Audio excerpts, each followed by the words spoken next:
উচ্চ আদালতের নির্দেশনা অমান্য করে উচ্ছেদের হুমকির অভিযোগ এনেছেন আজিমপুর সরকারি কলোনির জোন সির ৩১টি ভবনে বাস করা ৪১৮টি পরিবার।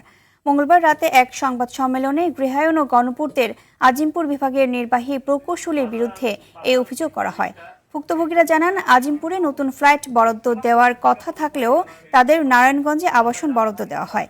বর্তমানে তাদের কর্মস্থল আজিমপুরের আশেপাশে এবং সন্তানরাও এলাকার বিভিন্ন প্রতিষ্ঠানে পড়াশোনা করায় চরম অনিশ্চয়তার মুখে পড়ছেন বলেও জানান ভুক্তভোগীরা।